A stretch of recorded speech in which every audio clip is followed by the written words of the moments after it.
Trip के बाद college का माहौल बिल्कुल डिफरेंट हो गया था। ज़ारा और आरिफ की बॉन्डिंग ओपनली नोटिस होने लगी थी। सोशल मीडिया पे जो पिक्चर ज़ारा ने पोस्ट की थी उसके बारे में सब स्टूडेंट्स बातें कर रहे थे। कुछ लोग टीज करते हुए बोलते, scientist finally got the diva. ये तो अनएक्सपेक्टेड था भाई। लेकिन जहाँ फैंस थे वहाँ जेलस लोग भी थे। एक दिन ज़ारा कैंटीन में अपने दोस्तों के साथ थी जब उसने देखा कि कुछ लड़कियां कॉर्नर में उसकी तरफ देखकर विस्पर्स कर रही हैं। फिर उनकी एक फ्रेंड ने ज़ारा के सामने आकर कैजुअल टोन में बोला, ज़ारा, सुना है तुमने आरिफ को ट्रिप पे प्रपोज किया था और उसने तुम्हें रिजेक्ट कर दिया। ज़ारा शॉक में आ गई। व्हाट? दूसरी लड़की ने भी कहा, हाँ, सब कह रहे हैं तुम बहुत डेस्परेट एक्ट कर रही थी। तुमने उसका हाथ पकड़कर फोर्स किया था। Honestly it's kind of embarrassing. Zara के चेहरे का रंग बदल गया। उसके अंदर गुस्सा था लेकिन उसने अपने एक्सप्रेशन स्ट्रॉन्ग रखे। उस रात उसने आरिफ को कॉल किया। आज जो रूमर फैला है तुमने सुना? आरिफ ने कामली कहा, हाँ सुना, बट मुझे फर्क नहीं पड़ता। मुझे पता है क्या सच है। ज़ारा ने थोड़ा हर्ट टोन में कहा, मुझे फर्क पड़ता है आरिफ, तुम समझते नहीं। मैं बोल्ड हूँ, ओपन हूँ, लेकिन डेस्परेट नहीं। मुझे ये लेबल बर्दाश्त नहीं। आरिफ चुप रहा, फिर बोला, मैं कल इस रूमर का जवाब दूंगा, तुम देखो। अगले दिन लाइब्रेरी में एक अनयूजुअल सीन हुआ। स्टूडेंट्स नॉर्मली शोर शराबा करते थे, लेकिन उस दिन सब हश हश ज़ारा और आरिफ की तरफ देख रहे थे। आरिफ एक कॉर्नर टेबल के बुक्स के साथ बैठा था। ज़ारा आई, थोड़ी टेंस थी। तभी एक ग्रुप ऑफ बॉयज ने लाउड वॉइस में बोला, ओए आरिफ, ज़ारा को रिजेक्ट करके तूने तो रिकॉर्ड तोड़ दिया। कॉलेज की सबसे बोल्ड लड़की तेरे पे फिदा थी और तू। ज़ारा का चेहरा लाल हो गया। उसने आरिफ की तरफ देखा, एक्सपेक्टिंग कि वो इग्नोर करेगा जैसे वो यूजुअली करता है, लेकिन आरिफ स्टूड अप। उसने काम लेकिन फर्म टोन में कहा, बस करो। तुम्हें लगता है तुम बहुत स्मार्ट हो, लेकिन तुम सिर्फ रूमर्स पे सर्वाइव करते हो। ज़ारा किसी को इम्प्रेस करने के लिए अपनी डिग्निटी कॉम्प्रोमाइज़ नहीं करती। अगर उसने मेरा हाथ पकड़ा था तो वो उसका कॉन्फिडेंस था, डेस्परेशन नहीं। और अगर तुम्हें उसके बोल्डनेस से प्रॉब्लम है तो that's your insecurity, not hers. Library silence में चली गई। ज़ारा स्टन्ड थी। आरिफ के वर्ड्स ने सबको शट कर दिया। आरिफ ने फिर डायरेक्टली ज़ारा की तरफ देखा और कहा, एंड फॉर द रिकॉर्ड, मुझे ज़ारा पसंद है। ज़ारा के लिए ये अनएक्सपेक्टेड था। उसने हमेशा आरिफ को इंट्रोवर्ट और शाय समझा था, लेकिन उस दिन उसने देखा कि जब ज़रूरत हो तो वो पूरे क्राउड के सामने स्टैंड कर सकता है।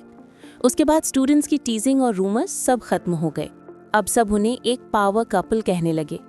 शाम के वक्त ज़ारा ने आरिफ को कॉलेज के रूफटॉप पे बुलाया। हवा चल रही थी, सनसेट का व्यू था। ज़ारा ने डायरेक्टली उसकी आंखों में देखा। तुम्हें रियलाइज है ना तुमने आज क्या किया? आरिफ ने सिंपली कहा, बस सच बोला। तुमने मुझे पसंद होने का कन्फेशन क्राउड के सामने दे दिया, मतलब एकदम फिल्मी हीरो बन गए हो। आरिफ ने स्माइल किया और कहा, फिल्मी हो या रियल, दिल की बात होती है। ज़ारा उसके पास आई और सॉफ्टली कहा, तुम बहुत अनप्रिडिक्टेबल हो आरिफ, कभी चुप कभी धमाका। और फिर ज़ारा ने पहली बार डायरेक्टली उसके शोल्डर पे अपना हेड रखा।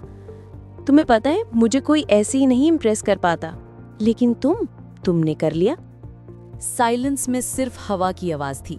आरिफ हेजिटेंट था, लेकिन उसने धीरे से अपना आर्म ज़ारा के अराउंड रैप कर दिया। ज़ारा ने बिना रोके उससे टाइट हग किया।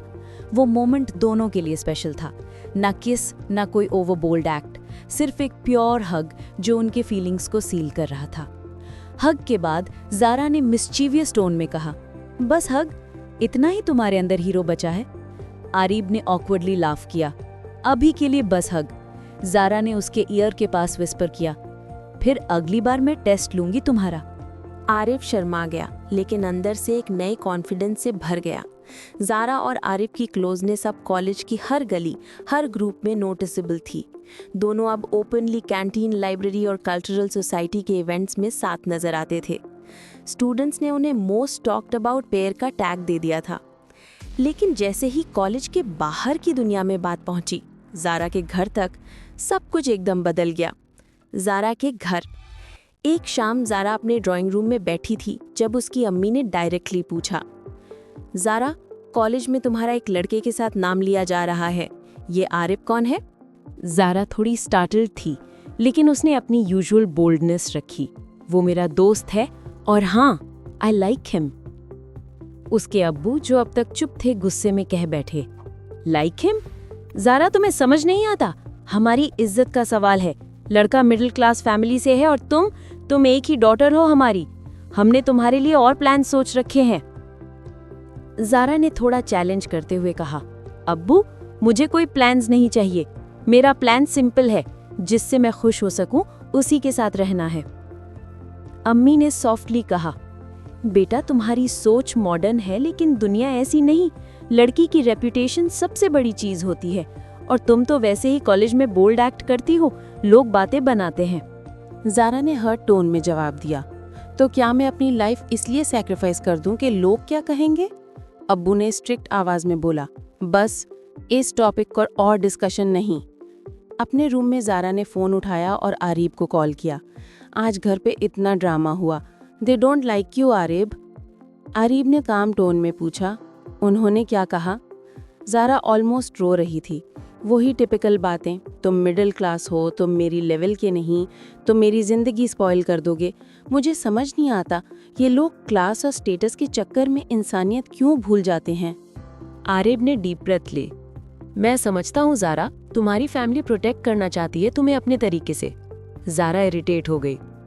तुम्हें सीरियसली लगता है उनका तरीका सही है? मुझे लगा तुम स्टैंड लोगे मेरे लिए।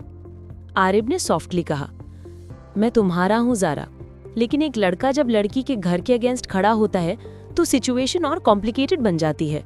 मुझे स्मार्ट होना पड़ेगा। ज़ारा ने साइलेंस के बाद कहा, फाइन, लेकिन याद रखना मैं किसी और के लिए तुम्हें छोड़ूंगी नहीं। आरिब अपने घर में रात भर सोचता रहा। उसकी माँ ने उससे पूछा, बेटा इतना परेशान क्यों हूँ? आरिब ने ट्रूथ बता दिया। माँ ने एक लम्हा चुप रहकर कहा, मोहब्बत कभी आसान नहीं होती। अगर तुम्हें ज़ारा से सच में प्यार है तो तुम्हें सिर्फ उसके दिल नहीं, उसके घर वालों का भी ट्रस्ट जीतना होगा। आरिब ने डिसाइड कर लिया वो अब खुद को प्रूव करेगा। कॉलेज में एक एनुअल साइंस टेक फेस्ट हो रहा था। आरिब ने अपनी प्रोजेक्ट टीम के साथ एक इनोवेटिव प्रोजेक्ट प्रेजेंट किया, एक AI बेस्ड ऐप जो स्टूडेंट्स की स्टडी और टाइम मैनेजमेंट इम्प्रूव करता था। उस प्रोजेक्ट ने जजेस को इम्प्रेस कर दिया और मीडिया कवरेज भी मिल गई। आरिब को यंग इनोवेटर अवार्ड दिया गया। उस इवेंट में ज़ारा अपने फ्रेंड्स के साथ बैठी थी जब उसने देखा कि पूरा हॉल आरिब के लिए क्लैप कर रहा है। उसकी आंखों में ग्लो आ गया। उसने अपने दिल में सोचा, अब्बू अम्मी अब देखो, ये लड़का कोई ऑर्डिनरी नहीं, ये मेरी जिंदगी की बेस्ट चॉइस है। Post event conversation. इवेंट के बाद ज़ारा आरिब के पास गई और डायरेक्टली हग कर लिया, सबके सामने। स्टूडेंट्स क्लैप करने लगे, टीज करने लगे।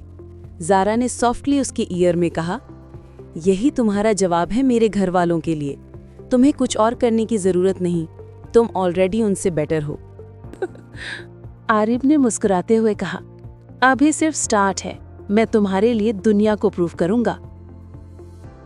कुछ दिनों बाद ज़ारा के घर एक रिश्ता आया, एक वेल्दी बिजनेस फैमिली का लड़का। अब्बू अम्मी बहुत खुश हो गए। ये कहानी यहाँ खत्म नहीं होती। कहानी में अभी भी ट्विस्ट बाकी है, तो कहानी में जुड़े रहिएगा। अगला पार्ट देखने के लिए चैनल को सब्सक्राइब करें, बेल आइकॉन को प्रेस करें और वीडियो पसंद आई है तो लाइक और कमेंट में ज़रूर बताइएगा कि आपको कहानी कैसी लगी। अब अगले पार्ट में देखें, ज़ारा आरिब एक हो पाएंगे या खड़ी रहेगी फैमिली की दीवार? छोड़ पाएगी ज़ारा आरिब को? क्या आरिब भूल पाएगा ज़ारा को? क्या होगा इस कहानी में? तो नेक्स्ट पार्ट, जो लास्ट पार्ट होगा, ज़रूर देखें। तो मिलते हैं अगली वीडियो में।